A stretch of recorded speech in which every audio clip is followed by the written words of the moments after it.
I would like first to compare the philosophies that underlie Western society, and at least how I perceive it, versus the philosophy of Islam that I grew up with. The way I've come to differentiate it for myself is by thinking of Islam as a philosophy of the hereafter, and the philosophy of Western liberal democracies of being a philosophy of life on earth. When I was born into Islam, I was groomed into thinking, and you will read all about that in Infidel and in Nomad, that life on earth is short, it's temporary. And all you have to do is follow a series of obligations, abstain from a series of things that are not permitted, the haram. There are a number of things that are permitted that you can enjoy, but essentially, your life on earth is a test. Life will start, real eternal life will start after the grave, when you die. While on earth, you have two angels on either side of your shoulders. You can't see them. This was told to me by my mother, my grandmother, my Quran teacher, my father. When we lived in Saudi Arabia, all of our teachers, it was complete socialization from every single adult and every authority that we trusted. You have two angels on either side of your shoulders. The one on the left side will record all of the sins that you commit, the wrong things. So if you indulge in the haram, that which is forbidden, the angel on your left shoulder will record all of that. For instance, if you eat pork, which as a child was very funny because there were no pigs. There was no pork available. If you drink alcohol, if you indulge in sex before marriage or outside of marriage, if you interact, make friends with the infidels and the Jews, if you stray from prayer, you're supposed to pray 5 times a day. And if you miss one of them, the angel on your left side will quickly note that down. So you have a book there, you can't see him, you can't see the book, you can't feel it. You used to walk like this. On your right shoulder, you have the angel that notes down all the good things that you do. You pray 5 times a day, you think of Allah all the time, you obey and do what Muhammad told you to do, you partake of that which is permitted in moderation, you're kind and generous, you give money for zakat or for the charity, those who have less than you. You go once a year to Hajj, or even you think of going. All of these good deeds, good intentions, all of that will be recorded by the angel on your right hand, who's going to make a book. Now, you can be tempted. You can do something wrong. But if you ask for forgiveness, then the angel on your left hand will erase some of the stuff that he noted that you asked repentance for, and that will all go onto your right shoulder. So there is the concept of forgiveness and redemption exists in Islam. But Allah can see and look into every heart and every intention. So if you keep falling into the same trap, if you keep missing your prayers, or you keep drinking, or you keep eating pork, or you keep having non-Muslim friends, you ask for forgiveness, but you keep doing it, that angel on your right shoulder is going to stop forgiving you, and the one on your left shoulder will keep recording it. That is basically the concept. Now, what happens when you die? When you're in your grave, another angel will come, and he's going to ask you 3 questions. Who is Allah? Who is Muhammad? And who is in the Quran? I forget the 3rd question. But in any case, you answer those 3 questions, and you will have a quiet and peaceful time in your grave. If you don't, if you had been sinning for too much and you can't answer those questions, then you're going to be tortured in the grave. The grave is going to squeeze, your bonds will break, you will have a very long time of discomfort and pain in the grave. Now that's just a temporary punishment. When you cross the border and you go to the other side, after death, Allah is going to hold a huge tribunal. Everybody is going to wake up on the day of judgment, and everybody is going to be tried. And your own body parts, your fingers, your nose, your mouth, everything will bear witness against you. And as you stand in front of the judge of all judges, the greatest judge of all, Allah himself, your two books are presented. And if your book on the left side, I don't understand, as I talk about this, I think, why is the left so interested in protecting the image of Islam? In any case, we got that wrong, I think. When you wake up and you're on the other side, if your left-hand book if it weighs heavier than the book written by the angel on the right shoulder, then the answer is very simple. If you are a Muslim, you go to hell. Hell is a place where you burn. And depending on how thick that book is, but that only applies to you if you are a Muslim, depending on how thick that book was, you are punished for a number of years, a period in the hereafter that is not made explicit in either the Quran or the Hadith. If the book on your right shoulder is heavier, you go to heaven. And in heaven, eternal life begins. That is the life that you invest in. That is where you relax. There are gardens and fountains. There is fruit. For the men, there are an endless number of virgins, 72 of them. For the women, there are dates, and there are grapes, and there is water. I know, it's not fair. Nothing is fair, not even in heaven.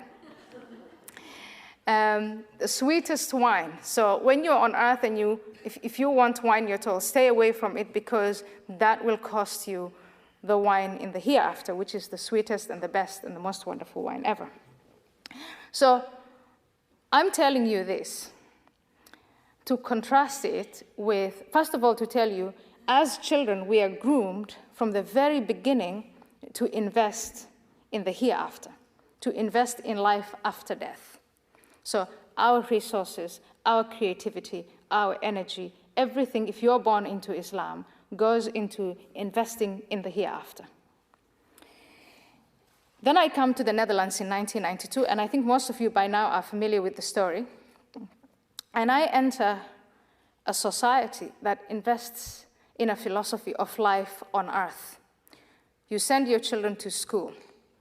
You teach them gradually how to make careers for themselves and become successful in those careers.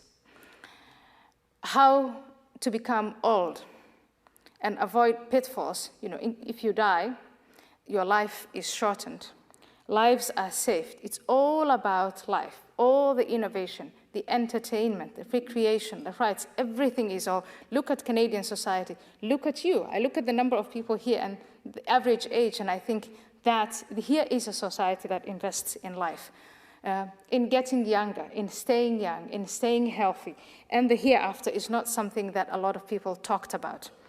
I befriended a few Christians that were considered to be very, very orthodox in the Netherlands, and they hardly ever talked about, they did talk about the hereafter, but they hardly ever talked about how that looked like. There was a heaven, if you were a Christian, and you asked for redemption, but they didn't describe what you would get in heaven. They just said heaven and pointed upwards. So that's just as my first point is, if you want to get the difference between the Islamic civilization and the Western civilization, it is very, very important that we start there. You invest in one civilization, you invest in the hereafter. The other civilization, you invest on life on earth. Now I come to my second point.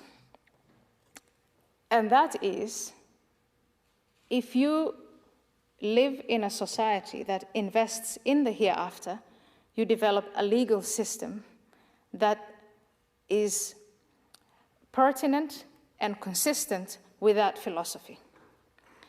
That philosophy gave birth to a legal system called Sharia, or Islamic law. And if you study Islamic law in its details, it's all geared toward one concept, and that is forbidding wrong and commanding good, or commanding right. Every single individual has the responsibility to make sure that that manual of obligations is taken seriously by observant Muslims, that they follow it. That the forbidden stuff, that people stay away from that, and that people only do what is permissible. Because it's difficult for every society to have every individual policing that, because you create anarchy and therefore fitna, chaos, you have a legal system whereby the state, or the caliph, we don't have the concept of a king in Islam, but the caliph or the sultan or whoever enforces that. When you go to Saudi Arabia, or you read about the Saudis having a police force that forces people to be virtuous on the streets, actually enforces it, and commands right, that is the concept behind it. Women and men have a specified role in society. It's spelled out how they should interact with one another.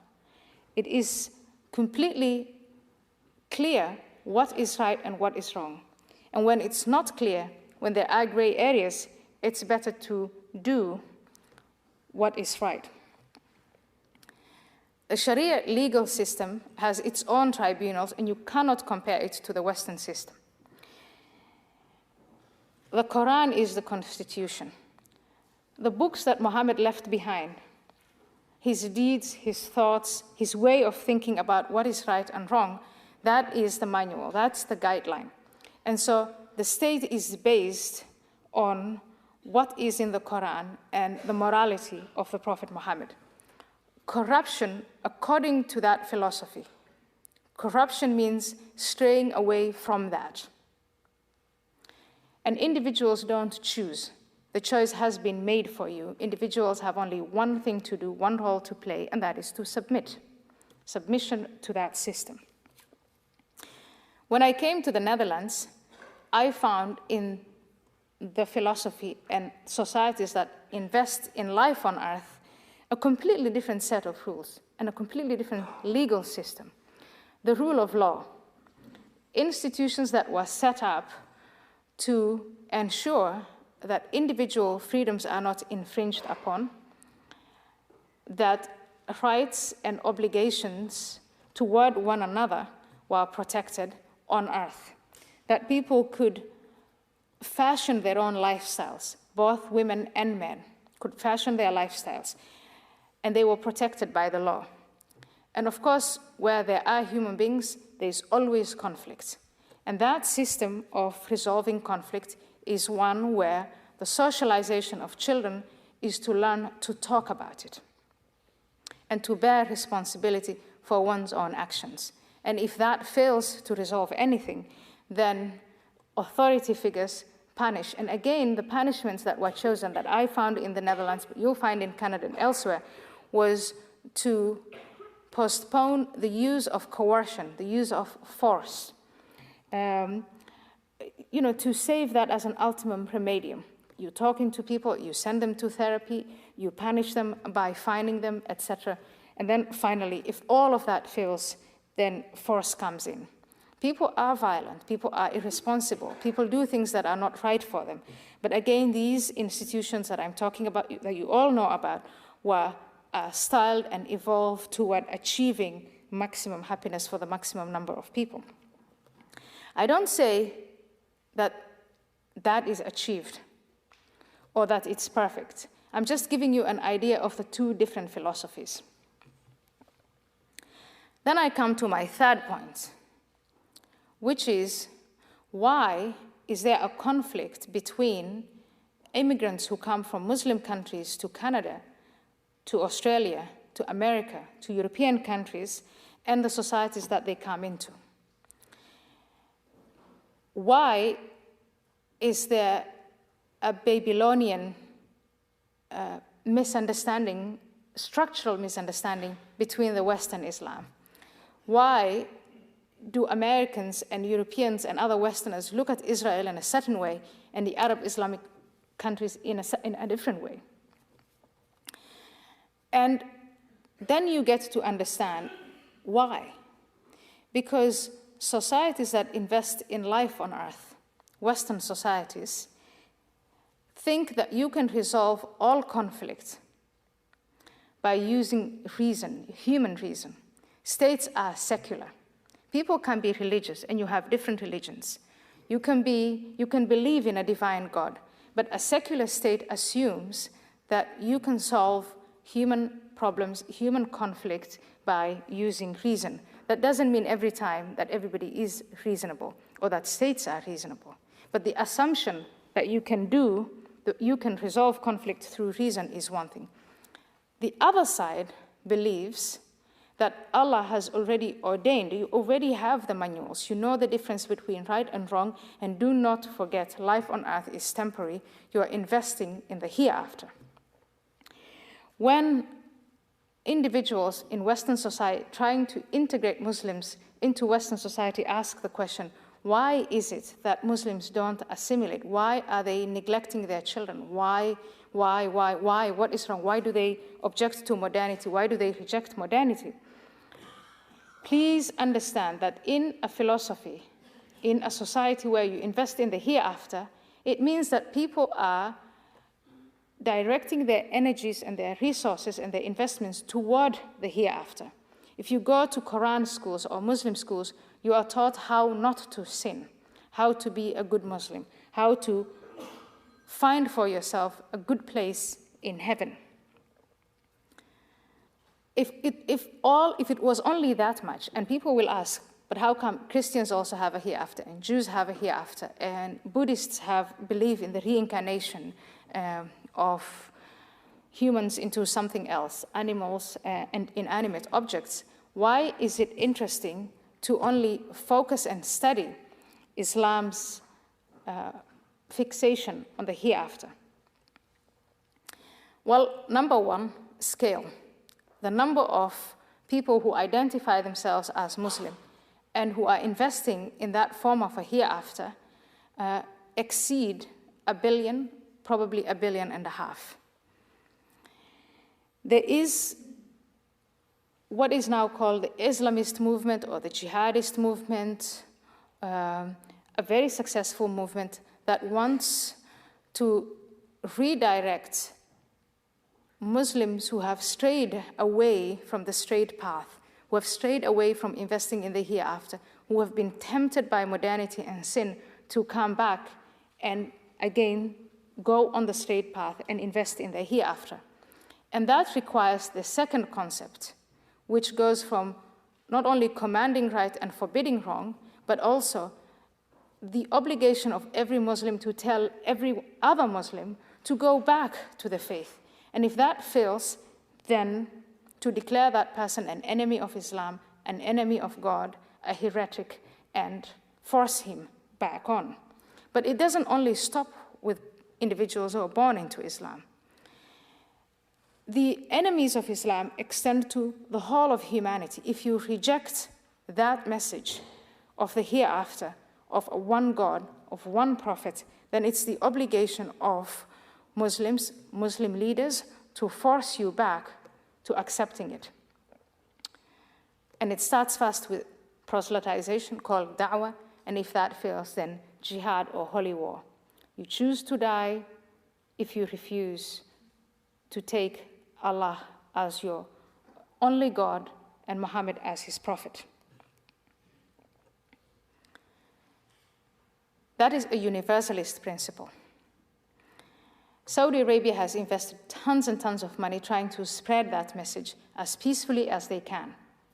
With the oil money that they have, they've built Islamic centers, they've built mosques, they've built schools, not only in Muslim countries, but numerous Muslim centers and mosques also in Western countries, fast targeting Muslim immigrants. Now, compare it to the other universalist liberal view, the Western view, where there's also a lot of energy spent on trying to modernize and trying to develop countries that first were labeled third world and now politically correctly developing worlds. Lift them out of poverty. The message that these non-governmental organizations and government-funded development aid, the philosophy behind it is life on earth. It is good to live. It is good to be healthy. It is great to invest in careers. The philosophy behind it is moral to have a life on earth that is as long as possible, as healthy as possible, as peaceful as possible. Again, these two philosophies conflict. The one that is geared toward the hereafter considers the one that is geared to life here an enemy, a fatal enemy. Proponents of Islam as a preparation, as life as a preparation for the hereafter, feel that Islam is under siege. It is under siege by innovators, by people who are developing all kinds of technologies, by people who are misleading others to invest in the temporary life and to take them away from the eternal life, the good life that is going to happen afterwards. In conclusion, if you put these philosophies next to one another, what you see is one philosophy is a philosophy of life. The other philosophy is a philosophy of death. And I call it a philosophy of death, however noble it is, and however grand its discourse and its narrative. I call it a philosophy of death because you can't argue about what is going to happen in the hereafter. In order to have a logical discussion of that, you have to die first. You have to get to the hereafter first. The philosophy of death has as an instrument, and I try to explain that in Nomad, it needs enemies because it promises utopia. The enemies are those who reject the faith. First of all, Islam was founded in Mecca to a pagan society, in an Arab desert society, and those who first rejected the message of Prophet Muhammad were labeled enemies. They were not enemies, they just wanted to go on worshipping their gods that they had for ages and for centuries before that, but they were labeled enemies. The Jewish minority living in Arabia were also labeled enemies and not to be trusted because they tried to forge alliances with the Prophet, but when the Prophet refused or did things that were not in their interest, then they did something else. And the fact that they did something else made them into liars and enemies of Islam, conspiring to destroy Islam. The Christians were first seen to be benign, stupid people who did not really get the message of the last prophet. But when they continued to reject it, even though they were people of the book, they were still seen as enemies of Islam. And this idea that Islam is under siege has stayed with the religion for centuries. Within Islam, and people born into Islam over the centuries, there were individuals, and sometimes who forged groups who wanted to renovate, who wanted to change the religion, who wanted to innovate. But they never got a chance. They were killed, they were exiled, they were always stifled, unfortunately, by the forces who were ready to cross over to the hereafter. I'm telling you all of this because I think if you pursue a conversation, a dialogue based on logic and a rational dialogue, and you don't get this philosophy of the hereafter, you don't understand why people are willing to die so quickly, why people are sending their little children to die, why they're not investing in school careers, why they're not investing in healthcare, why some of them who do invest, again, get diverted from it. I think it's very, very important to start first and foremost from there. I don't want to suggest that Islam is the only philosophy or the only set of beliefs that is geared toward the hereafter. If you start reading from the Greek mythologies, from the Greeks, the Romans, the Christians, the Jews, and other philosophies, you will find that humanity has always had fantasies of what might happen after death and how it will look like. But this is different. It's different because of its scale, its intensity, and the success that that story of the hereafter, the martyrdom story, has with young people, a demography that is fast, it's growing at a very, very fast pace. If you want to understand what once upon a time was an Israeli-Palestinian conflict, then became an Arab-Israeli conflict, and is now a major Western versus Islamic conflict. That conflict has now become a symbol for that. Why are thousands and thousands of people who have nothing to do with Israel, who don't live in the Middle East, who have their own sets of problems, why are they willing to die, to go to the other side? It's because in that religion, if you attack a Muslim country, or what is perceived to be a Muslim nation, then it is the obligation of every Muslim man to defend it. It's like a NATO organization without the bureaucracy. It's just something you believe. It's a movement. If you want to understand why Turkey, that oppresses its own Kurdish minority, that denies the genocide against the Armenians, is willing to risk its international status, its ties to the United States, its relationship with Israel, for that flotilla. Please don't just analyze it in terms of the rational, diplomatic manner of resolving conflict that we all have been groomed into, and by we all meaning in the West, Westerners have been groomed into understanding and analyzing that framework. Please look at that other framework of the philosophy of the hereafter versus the philosophy of life. If you want to understand why Mahmoud Ahmadinejad is on a suicidal mission to acquire a bomb and provoke the entire world, if there was a response, if he were to start a nuclear weapon, it is unthinkable what could happen to the Iranian nation. But Mohammed Ahmadinejad is not afraid of death. He welcomes death because he believes deeply that he and those who die will all make it to the other side, that he is doing something righteous, and that he is going to heaven and will be, when the real life begins, the real eternal life begins, he's going to be a hero in the hereafter. I'm going to stop it at this and take your questions for the next half hour. Yeah.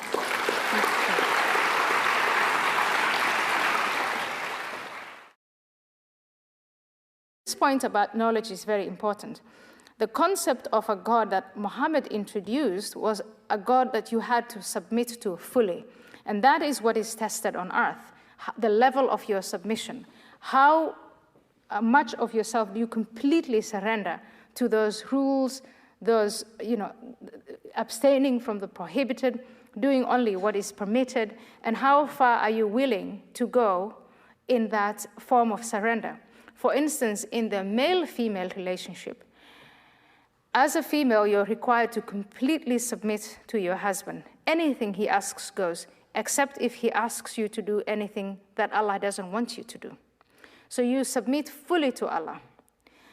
If the caliph, the leader of the Islamic Ummah, asks you to whatever to do as a subject, you should do it. You should submit, except if he asks you to do things that are sinful, that will take you away from Allah. And that is why a lot of the innovators, even if they make it to the point of a leadership position, have huge difficulty maintaining order and maintaining a hierarchy, because it's the obligation of individual Muslims to go against the caliph, against the leader, against the imam, whoever, if they take him away from that position of complete and utter submission to the rules of Allah. A problem that Islam has that I think that Christians and Jews don't have is that some of the rules are so explicit that it's very, very difficult to interpret them in a different way, especially the rules in the hadith. If you are told what should happen to gays, in the Quran, all it says is sodomy is sinful and the gays will be punished and will have to be killed. The hadith specifies exactly how you should do the killing. Take them to the highest building in town, push them over, and get a bunch of believers to stone them before they hit the ground. That kind of explicit commands, flog the adulterer and the adulteress, and then how the flogging is supposed to take place. The thief, cut off the left, amputate the left hand and the right leg, or the right hand and the left leg, and tie them together. You have these kinds of very explicit rules that are very difficult to stray away from. And when a ruler comes around and says, oh, but that is medieval and it violates human rights, then a true believing Muslim will say, but that also violates Allah, and I would rather submit to Allah than submit to you. And I think in the Judeo-Christian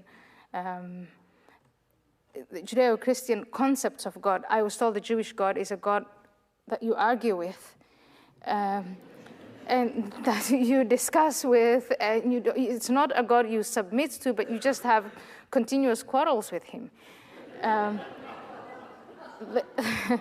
The Christian God, what my friends tell me about Christianity, what I read in the Bible is a huge emphasis on redemption and turning the other cheek, and a God of love and a father and all of that.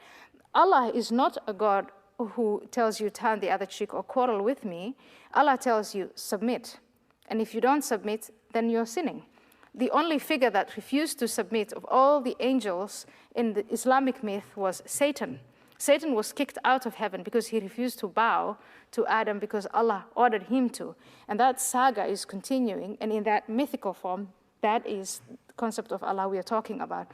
So yes, an illiterate prophet introduced a narrative, a discourse, a religion of submission, and it's still carrying on. And those people who do not want to submit are kicked out as Satan or the followers of Satan. Islam was born in an Arab desert patriarchal culture in the 7th century. The man who founded it, as we've just established, and I don't think you disagree with that, was illiterate. In fact, he confesses to that illiteracy in the first word, the first sentence of the revelation. He claims it was a revelation in the Quran. Now, if you read the Quran, if you read the hadith, everything, the legacy of Muhammad, what you will find is that a great deal of that existing culture he simply made it divine. For instance, the mechanism of honor and shame. You'll find a great deal of the word honor and shame coming back over and over in that theology. What he also did was he innovated some of it. When he introduced Sharia law later, when he became strong in Medina, he did a few things that at that time were incredibly progressive in that context. For instance, the Arab tribes used to bury girls that they thought were, if a family got a third or a fourth daughter, and they thought that that was excessive, they used to bury those infants before the age of 7. It was a tradition to do that. These were burials. It wasn't a secret. It wasn't like the Chinese hiding them or throwing them away. And he banned that system. At the time, the number of concubines that a man could have was endless. And he limited that to 4. A man could have 4 wives, and he said, treat them equally. But that the limit is 4. And if you want a 5th wife, then you have to divorce the first wife. He introduced a system of inheritance, and a system of laws, and a system of rights and wrongs. And he united all of those diverse Arab tribes that were killing one another at the time, and he had their energy focused outwards. Instead of conquering one another, they went and conquered others, and it became an empire. So all of these things that Muhammad did were incredibly progressive for that time and impressive. But as Islam, as the theology, went to different cultures, Persia, all the way to China, and even parts of Europe and Africa, what you see is that some of those habits and traditions and convictions that were first insulated within those Arab tribes have now become international. So you'll see a place like Egypt. It is very, very difficult for us now to even see what Egypt looked like before Islam was there. It's completely Arabized. If you look at places in our day, Indonesia, Malaysia, that had their own Buddhist religions or Hinduist religions or whatever their local religions is, you find that now there is a gradual expansion of what we've come to call radical Islam or the Brotherhood, but it is essentially Arab culture. In the country where I come from, Somalia, about in the 1980s, Somalis were pretty much like my grandmother, or women like my grandmother, who had come to the city and they were struggling with urban life and living in the city, but they weren't struggling with, how these burqas and the jilbabs and submission to the male in the form that radical Islam introduced. And what did radical Islam introduce? It made Somali women into Arab women. The figures that I saw in the 1970s in Saudi Arabia, the same figures started to show up as Somalis, covered from head to toe. I saw some of them last night. So culture does matter. Islamic theology introduces a culture and a set of beliefs that is essentially Arab, that is patriarchal, that is sanctified and made divine. But again, and that is where I think that we lose the focus, that introduces a philosophy of the hereafter or a philosophy of death. And I'm glad that you are able to find a balance between the rewards that your faith, the theology, gives you spiritually, and building for yourself a life of, a life here on earth, investing in life here. But you are an exception to the rule. You're not the mainstream.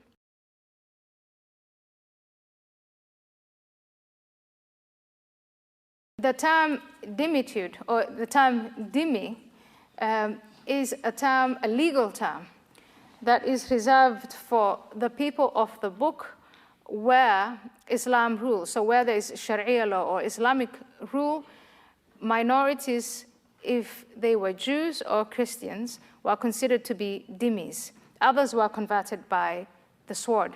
The status of a dhimmi is what I think you would call a second-class citizen. For instance, dhimmis were not allowed to build their own synagogues or churches as, for them to show their worship. So churches had to be small, synagogues had to be small, you had to worship in secret. There were all sorts of government and commercial activities that you are not allowed to take part in if you are a dhimmi. You have a choice, of course, and when historians talk about how tolerant Islam was, where there was Islamic rule, where there was Islamic conquest, what they mean is that people were given the choice. If you became a Muslim, you became an equal. If you refused to become a Muslim and you were a Christian or a Jew, then you had that dhimmi status.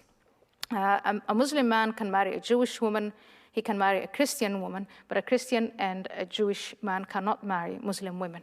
There were rules about what you could teach, propagating your own religion. For instance, proselytizing your religion in a Muslim country up to today is forbidden. That is the status of dhimmitude. Dhimmitude in Europe, as you point out, are the Europeans becoming dhimmis? Are they being colonized? That is a question that you can answer in different ways. There is no Islamic conquest today of Europe. It's not like Egypt or Syria or the Byzantine, parts of the Byzantine Empire. It is almost, I would say, for those who display a dhimmi status and concede and accommodate Muslim demands that are made by radical organizations, those who accommodate them, that is voluntary. It is in the belief that if we are nice to them, they'll be nice to us.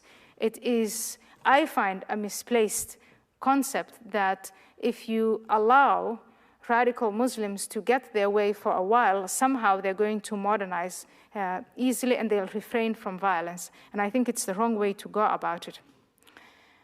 Yeah, what do I think about Ground Zero and the building of a mosque there? I think, again, it demonstrates, first and foremost, that the 11th of September wasn't just the work of 19 men who were affiliated with a non-state actor.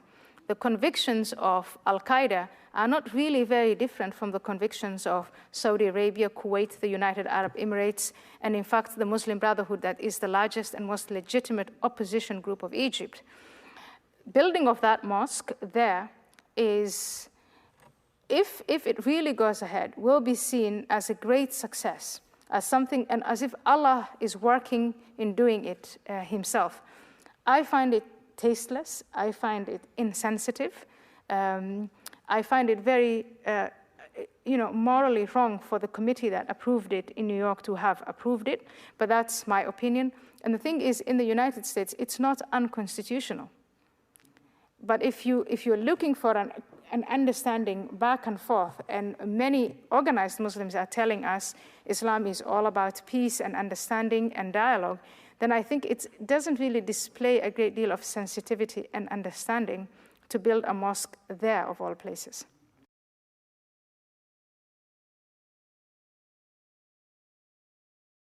There are passionate reformists. There are people born into Islam who are struggling to keep the theology intact, to continue to believe, who are faithful to Islam and their communities that they are born into, and want to modernize. But they face all sorts of problems, as I mentioned, and it's not only now, it's been throughout the centuries. Muslim reformists face people within their faith who are willing to murder them and to die in the process of doing that. And it's not just a fringe group who's doing that. It's also well-established states.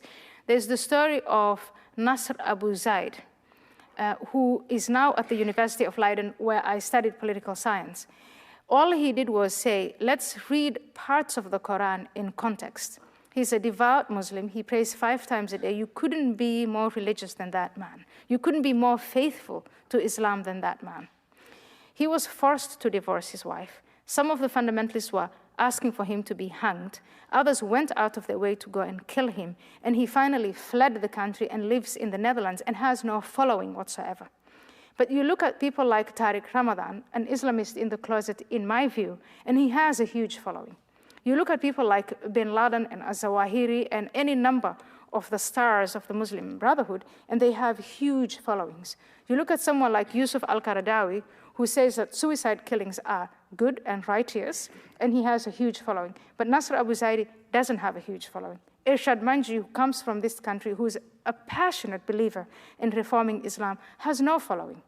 I have no following, even though and then I think, I'm not saying reform Islam, I'm saying get out of it as soon as you can.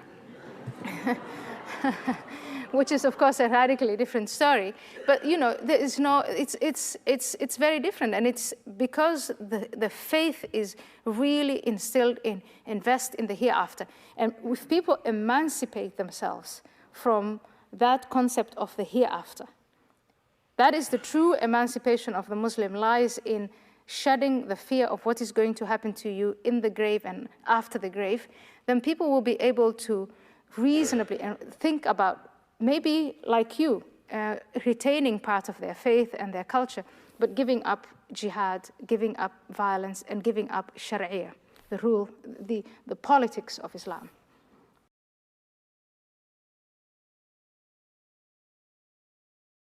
I think that the media is biased in their reporting, biased meaning uncritical of Islam.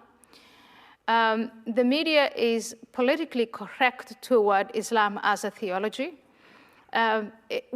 Most newspapers, and in fact the established newspapers of the West, report, for instance, on the war on terror, talk about terrorists. There's a whole lobby organized by the Organization of Islamic Conference, led by countries like Saudi Arabia and Turkey, etc., who are saying, do not link any of those terrorist activities to Islam. There is a lexicon that they put together, that they offered to the EU for journalists to use. So some of the journalists and some of the press have taken this over and will not use such terms as jihad or Islamist or Islamic terrorism. Fortunately, in the United States, some papers still do, but then the idea is that the media is engaged in self-censorship when it comes to reporting fully and objectively on Islam and Islamic theology.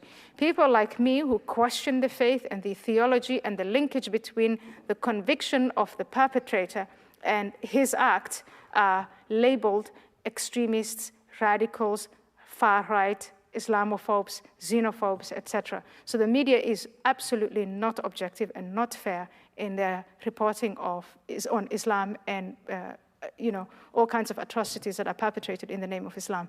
If, for instance, you look at the reporting in Catholicism, I was following the pedophilia situation and how that was just headline news day after day after day, and there was no mercy to the Catholics or the Church or the criticism of the Pope, and you compare that to the reporting on Islam, you'll be amazed at how different that is.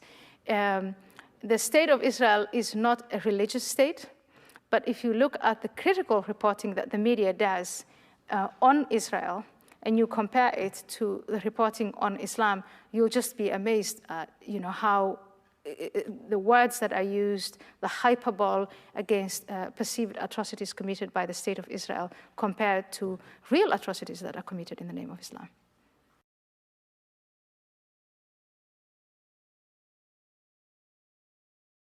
It is a way out for young men, an easy way out, a shortcut indeed, to go to heaven. If you think about it, all irrationalities have their own logic. The irrationality of earning a good place in heaven and investing in the hereafter also has its own logic. And if you know such concepts as, if you die as a martyr for the sake of Allah, all of your sins will be forgiven. The entire left book will disappear. That is one of the attractions for young men. So you're a young man, you live in the West, there are all these temptations. There's the glitter and the glamour of living in a Western world. Maybe you're born into a family with money, so you can afford it, and that makes temptation even more attractive. What do? And I think part of it explains why young men from middle-class families are joining the jihad, because the relief, the desire to just get out of it and do something great and go to the other side and get on with life is so powerful. So again, in analyzing this, I really, really hope that we move away from the simplicity of the promise of the 72 virgins. That is important, and it's just one of them, but also how difficult it is, how incredibly difficult it is, especially for young people, to live with the manual of the permitted and the forbidden, and to even observe the obligations. For instance, praying 5 times a day. Just for the sake of argument, please try and do it. It's really, really difficult. So once you want to get out of that straight-laced life, and if you go and you become a member of a jihadist group, you get a purpose. You join a group that is all struggling to do the same thing. They are all praying 5 times a day. They're all observing the rules. They're all refraining from whatever is considered haram or forbidden. And there is the goal of going to the other side. And even amongst them, there is competition.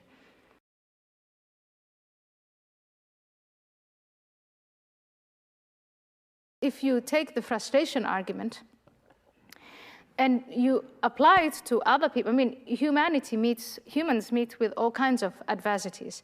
And one of them was also, it was offered as an explanation for the Times Square bomber. He might have been frustrated with having lost his job.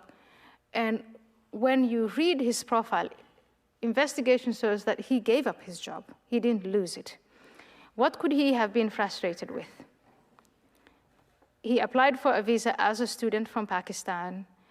He was living the American dream. He went to university. He earned a degree. I think it was a master's degree. He married an American woman. He had 2 children. He had a job. He seemed to be living the middle-class life that he earned. What was he frustrated with? That same frustration argument was used for Nidal Malik Hassan, the guy in November who killed 13 other members of the military. And again, extensive psychological speculation that he was suffering post-traumatic disorder. And it wasn't post-traumatic. He wasn't sent to combat, it appeared. So he was suffering a trauma in advance. But if you take the frustration argument, and that is why I think, I'm not sure what, I can't comment on a study that I haven't actually read, but I'm familiar with the frustration argument. And you apply it to other people who are frustrated. The lady sitting there works with me, and we were talking about losing your job or because of foreclosures and then buying an SUV and putting gasoline in their fertilizer and trying to blow up Times Square. She was laid off with hundreds of others from Wall Street. None of those people who suffered Wall Street and the financial losses have come up with the idea of blowing up Wall Street. People may have fantasized about it, but they haven't done it. And I think that if you divorce the action of the person wanting to die from his convictions, then again you're going to have another hypothesis that doesn't work. And the hypothesis that it is frustration, it's disaffection, has been the dominant hypothesis. The hypothesis that they've been humiliated, and that's what they're frustrated with. And so the West has been pouring money into Arab Muslim countries, trying to woo them into liking us. Obama has been going all over the place. It hasn't changed anything. So the frustration hypothesis is wrong. It doesn't apply. You can say you're frustrated with your father and you're going to blow up your neighbor. That's a different story, but I don't think that that frustration argument is plausible.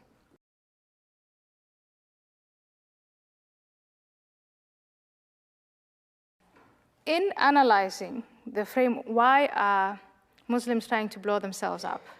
Why are Muslim children not integrating into modern society? What is going on? I'm not starting with, there is a war. I know there is a war going on. I completely accept the hypothesis of Samuel Huntington that there is a clash of civilizations, and these civilizations are very different. But in trying to understand the logic behind some of the aggression and the violence and the decision-making of countries, families in the Islamic world, I think it's very, very important to understand what the hereafter means in that society and why people invest in the hereafter. And then the concepts of war, the concepts of jihad, the black and white thinking becomes apparent. Now, I don't think that the response from the West should be to wage war against Islam or Muslims. I think that you use military action where it's necessary. You use police action on a domestic level where that is necessary, but that the real war is the war of ideas. In other words, that you offer to those who invest in a hereafter a different set of beliefs, a philosophy for life on earth. And in that, we are not competing with the jihadists for the hearts and minds of people who are born into Islam to give up the philosophy of the hereafter and adopt a philosophy for life.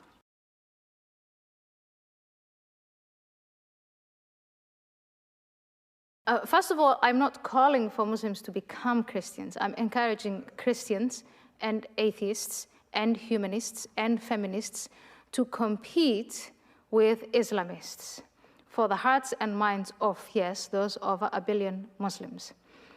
Now, we'll find out whether the idea is simplistic or not if we have fair competition. Let's just offer them the idea. Right now, it's not happening. We know that ideas are powerful. We know that the human mind, once you offer them alternatives, will pick and choose what he or she feels is most appropriate for them. I have met numerous ex-Muslims who are now Christian, and they've told me that they don't want to become atheists. And it's very clear to me from the evidence of that group of ex-Muslims who are now Christians that maybe my atheism is not as powerful as the other idea that appealed to them, Christianity, is. Given the pace at which radical Islam is moving, given the demography that is vulnerable to the ideas of jihad, I don't think that it's enough to wait for a solution to come from within Islam and for reforming Islam. But I would definitely encourage any reformist, sincerely reformist Muslim or Muslim organization to also appeal to that same demography, to let go of that philosophy of the hereafter. But given the scale of the problem, it's not enough to wait for the solution to come only from Islam and by Muslims. It's something that we all face. It's a problem that we all face. Thank you very much.